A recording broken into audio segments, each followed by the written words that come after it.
Olá, graça e paz. Estamos dando início a uma meditação espiritual e gostaríamos de convidá-los a acompanhar conosco a leitura que nós vamos estar fazendo no livro de 2 Reis, capítulo 6, versículos 15 a 18. Diz assim: O servo do homem de Deus levantou-se bem cedo pela manhã e, quando saía, viu que uma tropa com cavalos e carros de guerra havia cercado a cidade. Então ele exclamou: Ah, meu senhor, o que faremos? O profeta respondeu: Não tenha medo. Aqueles que estão conosco são mais numerosos do que eles. E Eliseu orou: Senhor, abre os olhos dele para que veja. Então o Senhor abriu os olhos do rapaz, que orou e viu as colinas cheias de cavalos e carros de fogo ao redor de Eliseu.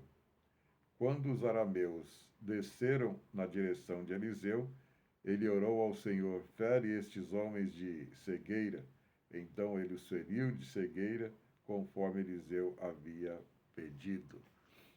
Não que Deus seja um fantoche nas nossas mãos, mas Deus, ele se compraz em nos atender, em nos dar atenção nas mínimas coisas. Eu estava comentando com um primo sobre um livro que eu li há algum tempo atrás, e principalmente sobre a morte do autor, que aconteceu agora dia 27, que é o irmão André, conhecido como O Contrabandista de Deus, né?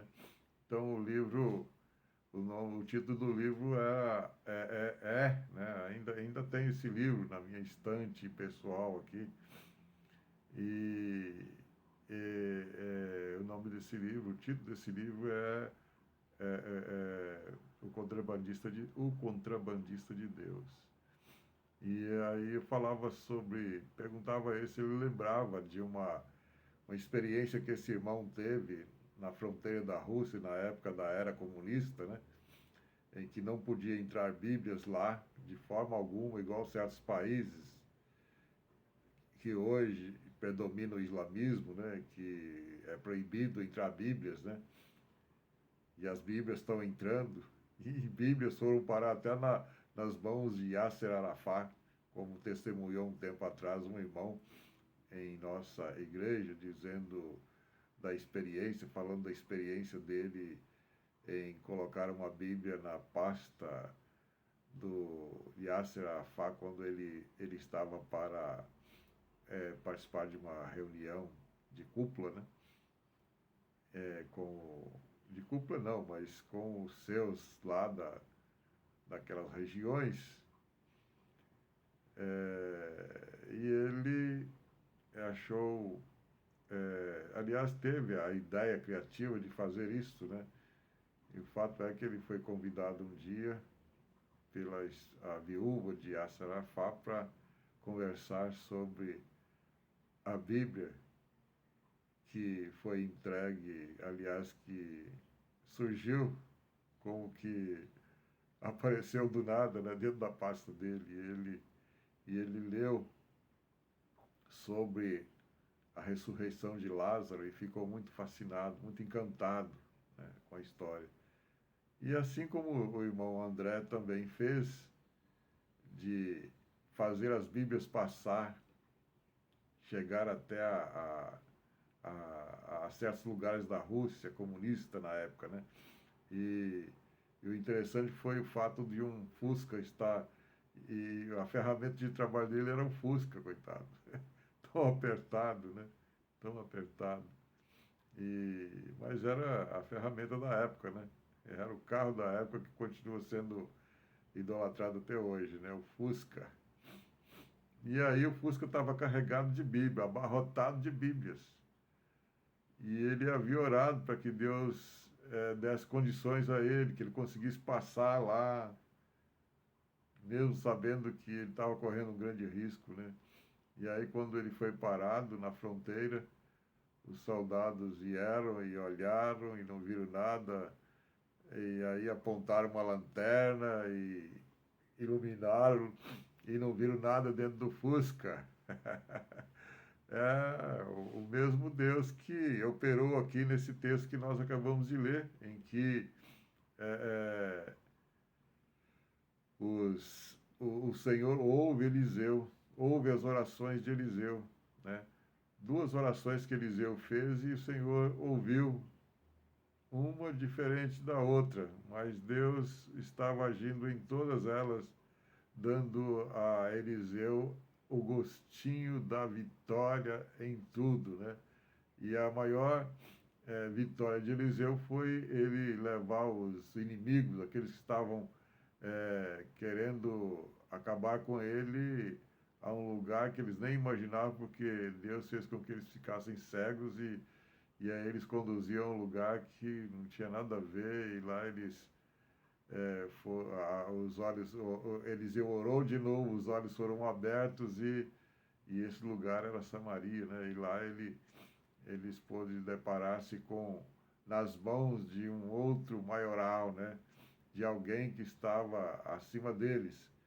E esse alguém já foi logo perguntando para eles: devo matá-los, meu senhor? Veja a autoridade que Eliseu transmitia naquele momento, né? E a cultura do povo, né? De ter alguém como superior a ele, se tratando de coisas extraordinárias, como as que aconteceu de Eliseu capturar, né? Capturar entre aspas, porque Eliseu não estava com nem um pouco de vontade de fazer aquilo, mas ele fez para, de uma certa forma, mostrar a eles que quem estava no poder, quem que estava com a condição, né? E Deus mostrou para eles, né? E eles foram tratados com atenção. Foi o que Eliseu pediu para a autoridade da época fazer. Olha, dê comida a eles e amanhã vocês e um lugar para dormir e amanhã vocês dispensam a eles. Diga a eles para ir para suas casas, né? Ou para o encontro do seu superior. E foi assim que aconteceu, né? E nada aconteceu a eles. E eles devem ter ficado fascinados e, quem sabe, até acreditado no Deus de Eliseu.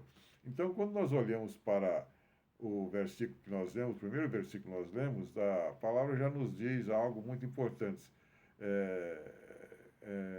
Por exemplo, o servo do homem de Deus levantou-se bem cedo pela manhã e, quando saía, viu que uma tropa com cavalos e carros de guerra havia cercado a cidade. Então ele exclamou: Ah, meu senhor, o que faremos? Né? Há uma palavra aqui muito forte, que é a questão de essa pessoa ser um serviçal, alguém como que o servo do homem de Deus. Na realidade, era um auxiliar, talvez até um aprendiz, um discípulo que o acompanhava, né? E aí, mas ele tinha uma coisa que ainda perdura até hoje no homem, né? E principalmente nas igrejas hoje, né?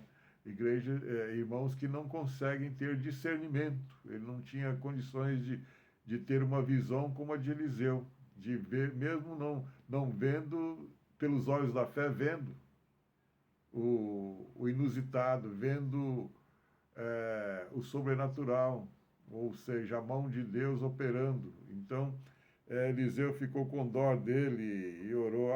Quando ele diz: Ah, meu Senhor, o que faremos? Né? Entrou em desespero. Né? O que faremos? E aí a palavra diz: o profeta respondeu, versículo 16: o profeta respondeu: Não tenha medo, aqueles que estão conosco são mais numerosos do que eles. Essa é a grande mensagem de Deus para o coração do homem, para o nosso coração hoje. Não tenha medo. Peça a Deus para te dar condições de ver o que Ele está fazendo, a mão dele. Você não imagina o que Deus já fez hoje por você no mundo espiritual. Quantos embates, quantas investidas malignas houve contra você e Ele deu livramento, ele barrou.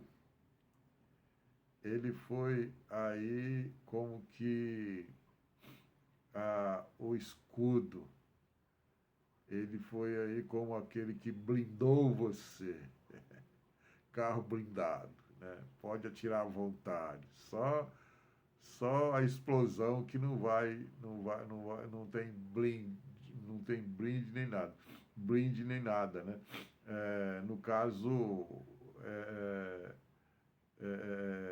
em se tratando do blindar de Deus, pode, pode jogar a bazuca que quiser, a granada que quiser, né?